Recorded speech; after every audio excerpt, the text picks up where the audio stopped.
कहानी की शुरुआत होती है और हम देखते हैं दो मस्त टोटा महंगी लड़कियों को जो हम जैसे आम लोगों के लिए बिल्कुल भी नहीं बनी, जिसमें इसका नाम है दुर्गति और ये जो नीचे पड़ी है उसका नाम है चिपकी चू। वैसे नीचे कुछ भी चिपका हुआ बचा नहीं है, गुलाब बन चुका है, बस इसका नाम है चिपकी चू, जो टीवी पर फुटबॉल टीम को देखकर कहती है मैं इनमें से सबके साथ सो चुकी हूँ, जिनमें से एक ने तो मुझे इतना मजा दिया था कि मैंने उसका नाम का गर्दन पर टैटू तक गुदवा लिया था। दुर्गति पूछती है अच्छा जब वो तेरी पीछे से मारते थे तब तू क्या कहती थी? वो कहती है उन्हें जो भी सुनना पसंद था मैं वो कह देती थी। जिसके बाद वो दोनों अपनी गैंग के साथ एक पार्टी में जाने के लिए निकलती है।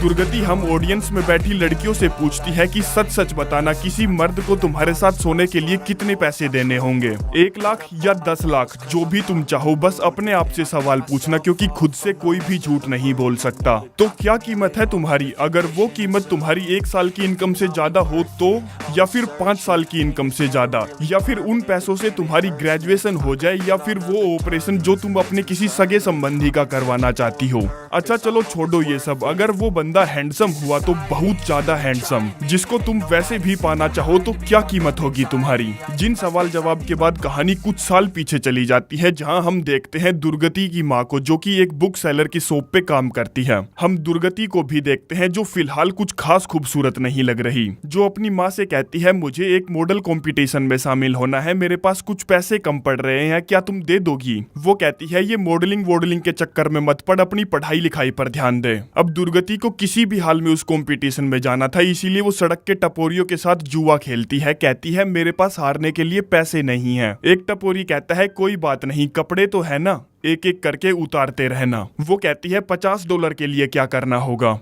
टपोरी कहता है सारे कपड़े उतार दे, जिसमें दुर्गति खड़ी होती है और अपनी मैली कच्छी निकालकर टेबल पर रख देती है। पर उनके पास $30 ही थे जो सब वो टेबल पर रख देते हैं। दुर्गति अपने पत्ते दिखाती है और ये बाजी जीत जाती है। शाम के टाइम वो कंपटीशन में भाग लेती है, जहां उसकी सस्ती सी हील टूट जाती है और उसे शर्मिंदगी का सामना करना पड़ता है। बैक स्टेज उसे देखने को मिलती है चिपकी चू, जो पिछले साल ये कंपटीशन जीती थी, जिसकी खूबसूरती और टसन टोरे देखकर उसको अपने आप पर घिन आती है, तो वो बाथरूम में जाकर रोने लगती है। तभी वहाँ एक सेंधमार नाम का व्यक्ति आता है जो उसको चुप कराता है और अपने साथ कुछ खिलाने के लिए ले जाता है। इतने में वहाँ चिपकी चू आती है जो दुर्गति से कहती है मैं तुम्हारी जैसी काफी लड़कियों की मदद करती हूँ जो काफी पैसे छाप रही हैं, जिन पैसों से तुम अपनी लुक पर काम कर सकती हो और मेरी जैसी बन सकती हो, जिसके लिए वो उसे अपना बिजनेस कार्ड देती है और वहाँ से चली जाती है। सेंधमार कहता है मैं तुम्हारी उसकी जैसी बनने में मदद कर सकता हूँ, तो चलो बताओ क्या तुम वर्जिन हो? वो कहती है हाँ बस मैंने थोड़ा सा भिड़वाया था और कुछ नहीं किया। सेंधमार कहता है ये तो अच्छा है, कुछ समय के लिए मुझे अपना भक्षक समझ लो, लुई वितोन के जूते खरीदने लायक कमाई भी हो जाएगी। अगले ही सीन में हम देखते हैं उसे महंगे जूते पहनने थे तो वो अपनी सील तुड़वाने जा रही है। तभी वहाँ उसकी माँ आ जाती है और जोर जोर से चिल्लाकर कहने लगती है मेरी बेटी को हाथ लगाया तो जेल करा दूंगी, 17 साल की है सिर्फ ये। तभी वहाँ एक दगड़दल्ली नाम की औरत आती है जो उसकी मोम को समझाने की बहुत कोशिश करती है कि यहाँ पर कुछ भी गलत नहीं होता,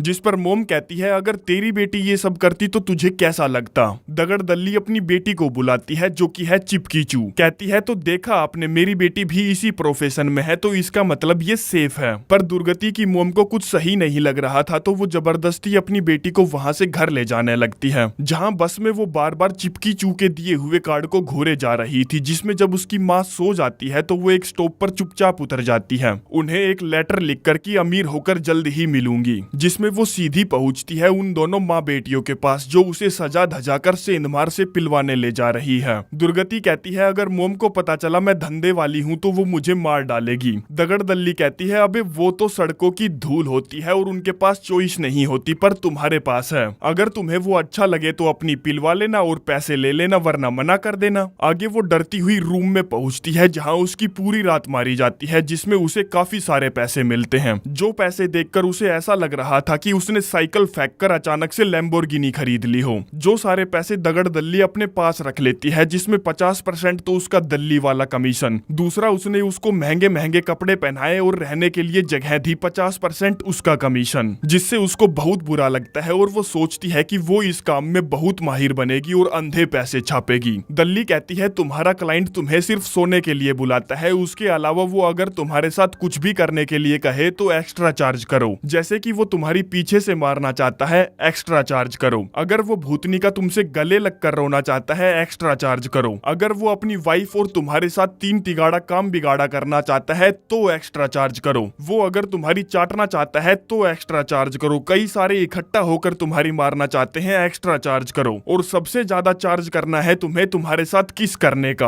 आगे अब तक ये सारे काम कर करके उसने बहुत मोटे पैसे छाप लिए थे, जिस काम में वो माहिर खिलाड़न बन चुकी थी, इसीलिए उसने अपनी लुक पर काम किया और अब देखो क्या बवाल लग रही है बीन चोद। तभी उनके सामने कुछ महंगी महंगी टॉप नॉच मॉडल्स काली ड्रेस में आती हैं, जिनको देखकर उन दोनों के होश उड़ जाते हैं कि बीवली गिंड, हमें ऐसे मोटे मोटे क्लाइंट कब मिलेंगे, जबकि हम भी उनकी तरह माल हैं। जिन लड़कियों को ये दरबारी दल्ला नाम का महंगी सी योट पर चढ़ा रहा था, आगे वो फिर से सेंधमार के साथ दे दमादम करती है, जो इस बार उसकी वीडियो बनाता है और वो मना भी नहीं करती। जिसके बाद वो पोकर खेलने जाती है, जहां उसे फिर से वही महंगी योट वाला दरबारी दल्ला नाम का आदमी दिखता है, जिसका वो और चिपकी चू पीछा करती है, जहां उन्हें पता चलता है कि अंदर हाई क्लास पोकर खेला जा रहा है, जिसकी एंट्री फीस है सिर्फ $10,000, बोले तो मान के चलो 8 लाख रुपए, जो पैसे दुर्गति एक ही झटके में पे कर देती है, क्योंकि उसे पता था कि अगर उसने दरबारी दल्ले को फंसा लिया तो उसे कभी पीछे मुड़कर नहीं देखना पड़ेगा। जहां टेबल पर वो उसके साथ मोटी बाजी खेलती है और कहती है अगर मैं हार जाती हूं तो 8 लाख के चिप्स तो तुम्हारे होंगे ही, साथ में तुम चिपकी चूकी मार सकते हो, वो भी फ्री फोकट में। वो कहता है लेकिन मैं तो तुम्हारी मारना चाहता हूँ। वो कहती है नहीं मार सकते, क्योंकि मैगजीन के कवर पर ये होती है, मैं नहीं। जिसके बाद वो जानबूझकर 8 लाख के चिप्स और चिपकी चूकी चू हार जाती है, जिसमें अब दरबारी दल्ला उसकी फ्री फोकट में पूरी रात बजाएगा। वहीं दुर्गति अपने होटल रूम में पहुंचती है, जहां दल्ली उस पर भड़की हुई थी, क्योंकि उसने उसके कमीशन के पैसे भी जुए की टेबल पर उड़ा दिए थे। दुर्गति कहती है वो सिर्फ एक इन्वेस्टमेंट थी, तुमने उनकी योट देखी, ऐसी योट बहुत रईस लोगों के पास होती है। तभी वहां फ्री में मरवाकर खुशी से खिलखिलाती हुई उछलती हुई चिपकी चू आती है, कहती है क्या कमाल की मारी उसने मेरे यार, बहुत दिनों बाद मजे आए। अगले दिन जब वो तीनों होटल छोड़कर वहां से जा रही थी, तभी एक बंदा दुर्गति से आकर कहता है दरबारी दल्ला आपसे मिलना चाहता है। जहां दल्ली अपना बीच का कमीशन बनाने के लिए दरबारी से चेप होने की कोशिश करती है, पर वो उस 2 कौड़ी की कुतिया को भाव तक नहीं देता। दुर्गति उससे पूछती है ये बताओ चिपकी चू के साथ रात कैसी रही। वो कहता है मेरी उम्मीद से बहुत ज्यादा बढ़िया। दुर्गति कहती है अगर तुम हमारे साथ काम करोगे तो कभी नहीं पछताओगे। जिस पर दरबारी उसे अपना गोल्डन कार्ड देता है और कहता है मेरा बॉस और उसके पार्टनर एक छोटी सी पार्टी ऑर्गेनाइज कर रहे हैं, आ जाना वहाँ 10 लड़कियां लेकर, और सबसे जरूरी बात मैं सिर्फ तुमसे बात करूंगा, किसी 2 कौड़ी की बुढ़िया से नहीं। जिससे दुर्गति को बहुत भयंकर वाली खुशी मिलती है कि उसकी इन्वेस्टमेंट रंग लाई। आगे वो दल्ली के साथ मिलकर लड़कियों को अरेंज करने में लग जाती है, जो लड़कियां दुर्गति को कुछ खास पसंद नहीं आती। कहती है सिर्फ सेक्सी होना काफी नहीं, इनके पास कुछ ऐसा होना चाहिए जो दिल जीत ले। जिसमें वो इस बुढ़िया से पूछती है कितनी साल की है तू। वो कहती है अभी तो मैं जवान हूँ, सिर्फ 19 साल की हूँ। दुर्गति कहती है बे साली तेरी शक्ल देखकर तो ऐसा लग रहा है कि तूने 500 लुल्लों से कुल्ला कर रखा है। खैर ये लड़कियां दुर्गति को कुछ खास नहीं जमती, तो वो उन्हें नकार देती है। जिसके बाद वो एक मैगजीन से टॉप नॉच मॉडल्स के नंबर निकालकर उन्हें मिलने के लिए बुलाती है, जिनमें से एक उससे पूछती है हमें वहाँ करना क्या होगा। दुर्गति कहती है तुम स्की कर सकती हो, पार्टी कर सकती हो, महंगे महंगे रेस्टोरेंट में जा सकती हो, बहुत मजा आएगा और पैसे भी अच्छे मिलेंगे। फिर दूसरी लड़की पूछती है पेलम पाली का क्या। वो कहती है तुम चाहो तो मना भी कर सकती हो, कोई तुम्हें फोर्स नहीं करेगा। चिपकी चू कहती है देखो सहेलियों, मैंने उन्हें देखा है, सबके सब होठ हैं और हमारी ही एज के हैं। मेरा यकीन मानो उन्हें देखने के बाद तुम अपने आप को बिस्तर में जाने से नहीं रोक पाओगी। जिस पर वो सारी मॉडल एक दूसरे की तरफ देखती है, जिनमें से एक कहती है सॉरी मुझसे मेरी टांगे अजनबियों के आगे नहीं उठेगी। जिसके बाद एक एक करके वो सारी लड़कियां मना करके वहां से चली जाती हैं। तभी दुर्गति देखती है कि उसकी मोम भी यहाँ पर है, जिसने ये सारा काला कारनामा देख लिया है। दुर्गति दौड़ती हुई उनके पीछे जाती है और कहती है मेरी बात तो सुन लीजिए। वो कहती है भीसड़ी की मैं तेरी जैसी वेश्याओं के मुंह नहीं लगती, और उसके भेजे हुए पैसे उसके मुंह पर मारकर वहां से चली जाती है। जिसके बाद वो जैसे तैसे करके 9 लड़कियों को जमा कर लेती है, जिनको उसने पूरा सच नहीं बताया था कि उन्हें वहां क्या क्या करना होगा। तभी 10वीं लड़की और आती है जिसका नाम है रगड़ी राजधानी, जो कहीं से भी टिप टॉप नहीं लग रही थी और तो और उसका बॉयफ्रेंड भी था जो उसे यहाँ एयरपोर्ट तक छोड़ने आया था। आगे वो सभी पार्टी की जगह पहुंचते हैं जहाँ दरबारी दल्ला उन सभी से कहता है सेंटिनो इस पार्टी का होस्ट है जिसने तुम सभी को यहाँ इनवाइट किया है, जिसके सारे रूल आपको मानने होंगे, जैसे कि यहाँ पर स्मोकिंग अलाउड नहीं है, ना ही किसी गेस्ट के सामने, ना ही अपने रूम के अंदर, और सबसे बड़ी बात तुम खुद से किसी को भी अपने साथ सोने के लिए नहीं कहोगी। जिसके बाद सभी को उनका रूम दिखाया जाता है जो कि सचमुच लग्जरी था। रगड़ी राजधानी, अरे वही सूगली सी लड़की जिसका बॉयफ्रेंड उसे एयरपोर्ट पर छोड़ने आया था, वो दुर्गति से कहती है मैं यहाँ क्या कर रही हूँ। दुर्गति कहती है अरे मेरी जान, तू यहाँ मजे करने आई है और पैसे कमाने आई है। देख अगर तुझे कोई पसंद आ जाए तो पेलम पाली कर लेना, वरना रहने देना कोई जबरदस्ती थोड़ी ही है। हम बिकाऊ लड़कियां हैं, धंधे वाली है, हमसे जलने वाला साला यही कहेगा, पर हकीकत बात तो ये है कि वो भी यही करना चाहती है, बस गींड फट्टू है। खैर आखिरकार लंबे इंतजार के बाद पार्टी करने का टाइम आ जाता है, जहां हम दरबारी दल्ले के साथ सेंटिनो को देखते हैं जिसकी ये पार्टी है। बाकी के ये दो बंदे उसके भाई हैं जो दुबई के रहने वाले हैं और ऐसी पार्टियों में अपने लुल्ले की नस तोड़ना उनका रोज का काम है, जिसमें पूरी रात लोंडिया बजाई जाती है और वो सारे सीन इस मूवी में खुल्लम खुल्ला दिखाए जाते हैं। पार्टी के बाद अगले दिन दरबारी दल्ला दुर्गति को उसकी पेमेंट देता है और अगली पार्टी का एडवांस भी देता है। आगे वो सेंटिनो के साथ उसकी लीमो में होती है जो उससे कहता है मैं तुम्हें और तुम्हारी 50 लड़कियों को कांस में अपनी योट पर इनवाइट करना चाहता हूँ। दरबारी दल्ला कहता है लेकिन एक शर्त है कि सारी की सारी लड़कियां नई होनी चाहिए, पुराना माल नहीं चलेगा, और हाँ दगड़ दल्ली और उसकी बेटी चिपकी चूका तुम्हें कुछ करना होगा, हमें वो पसंद नहीं, क्योंकि उन दोनों ने तुम्हारा पत्ता काटने के लिए सेंटिनो को डायरेक्ट अप्रोच किया था जब वो किसी जरूरी मीटिंग में था। दुर्गति कहती है ठीक है हो जाएगा, कोई प्रॉब्लम नहीं। अब उसे किसी भी हाल में 50 लड़कियां चाहिए थी तो वो बड़ी बड़ी पार्टियों में जाती है, फैशन शो में जाती है, नई नई मुर्गियों को फंसाने के लिए, जहां बैकस्टेज उसकी मुलाकात होती है रणगुल्ला नाम के एक आर्टिस्ट से जो उसके द्वारा खींची गई फोटोज को बेचकर लोगों की हेल्प किया करता था। अब वो हैंडसम तो था ही साथ वो गरीबों की मदद भी किया करता था, इसलिए दुर्गति उस पर फिदा हो जाती है तो उसकी एक फोटो को $30,000 में खरीद लेती है और यहीं से उनकी दोस्ती रंग लाने लगती है,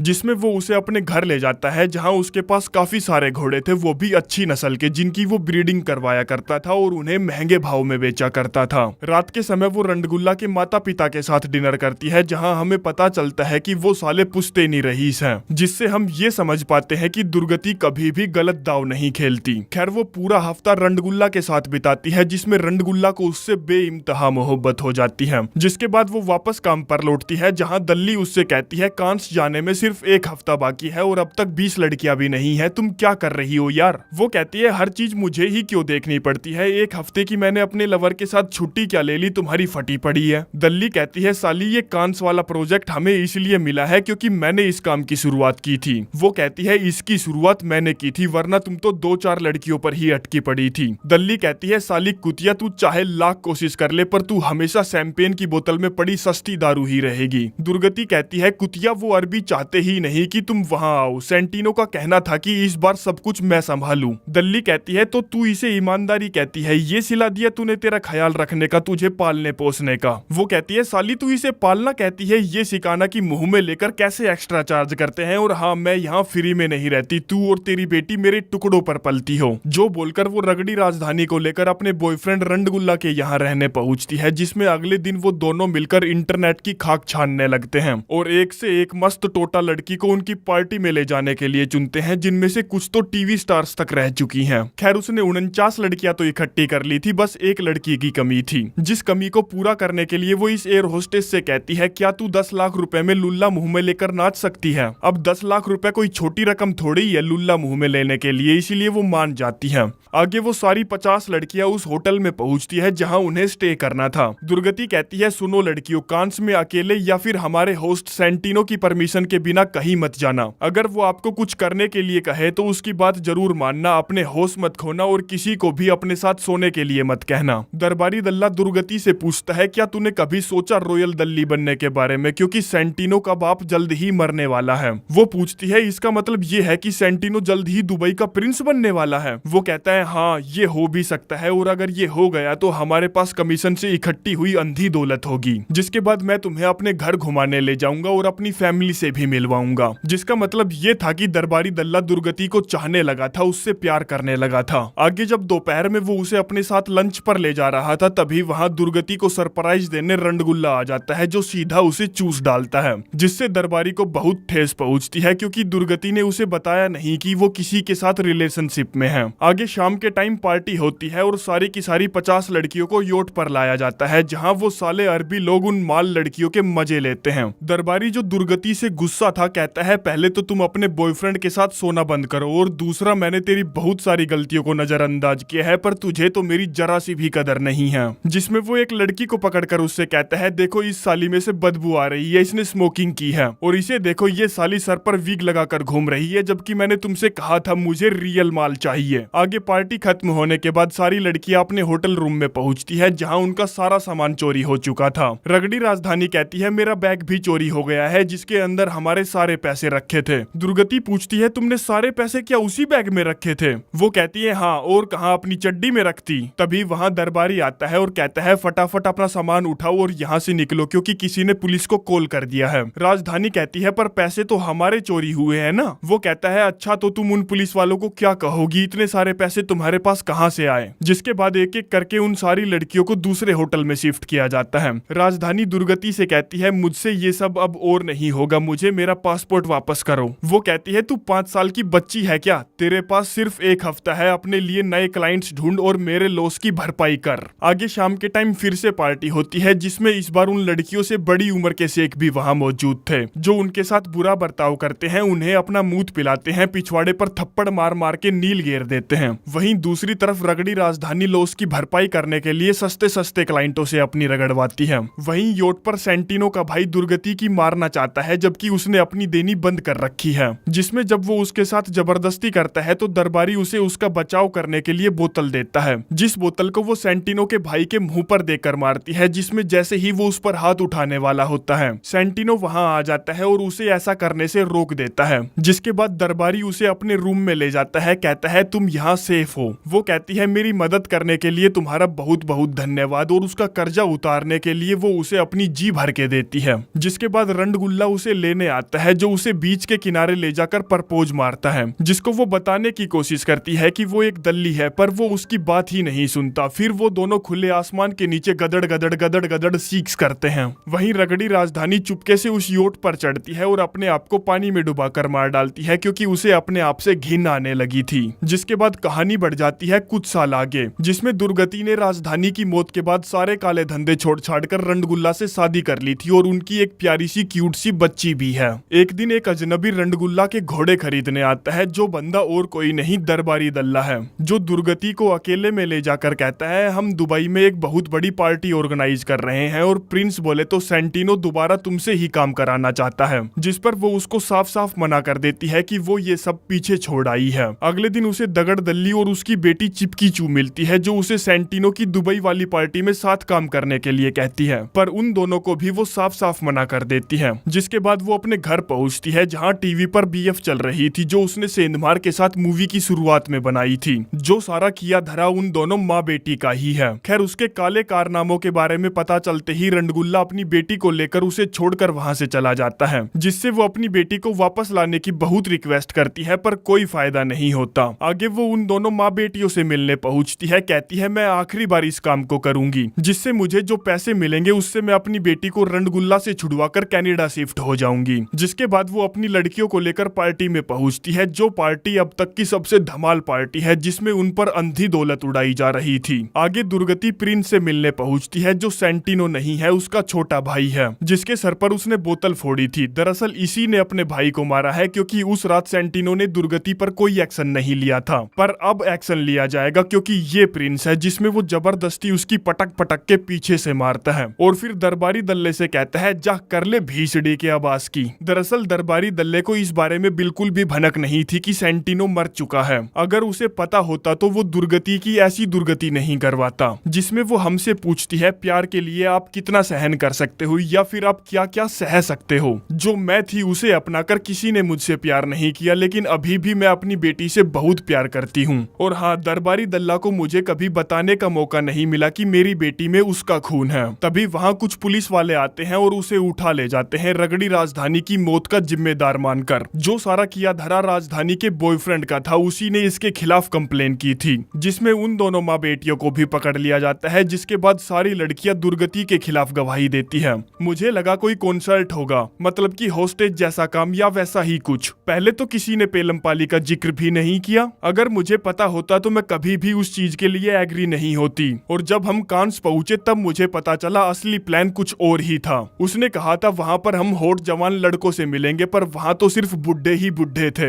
मैंने मुंह में तो लिया पर अपनी मर्जी से नहीं। हमें स्मोक करना अलाउड नहीं था, जबकि मैं एक चेन स्मोकर हूँ। करने के लिए वहाँ कुछ नहीं था, सिर्फ और सिर्फ ठुकाई छोड़कर। हम अब जब इस बारे में बात कर ही रहे हैं तो मैं बता दूं कि दुर्गति हमारी टिप का 70% हिस्सा लेती थी। दुर्गति ने मेरी जिंदगी खराब कर दी। वो पार्टीज बिल्कुल घटिया थी। तुम्हें पता है वहाँ से लौटने के बाद मुझे अपने पिछवाड़े की सर्जरी करवानी पड़ी। सुरंग जैसा बन गया था वहाँ। रगड़ी राजधानी की मौत की जिम्मेदार वही है। कितनी प्यारी बच्ची थी वो, उसी ने उसको सड़क की धंधे वाली बनाया और मरने के लिए छोड़ दिया। जो गवाहियां काफी थी दुर्गति को जेल की सलाखों के पीछे भेजने के लिए, जिसमें वो कुछ सालों बाद जेल से बाहर निकलती है और उसी बुक सेलर की दुकान पर काम करती है जिस पर उसकी माँ काम किया करती थी, पर अब वो इस दुनिया में नहीं है। खैर ये कमीनी फिर से हमसे एक सवाल पूछती है कि आपकी क्या कीमत है, जिसके साथ ही ये कहानी यहीं पर समाप्त हो जाती है। और अगर आप लोगों को इस मूवी का एक्सप्लेनेशन अच्छा लगा हो तो धन्यवाद। ये मूवी हिंदी में अवेलेबल है वेगा मूवीज पर, जाकर जरूर देखिए। सचमुच मजा आ जाएगा और आप अपने आप पर काबू नहीं रख पाओगे।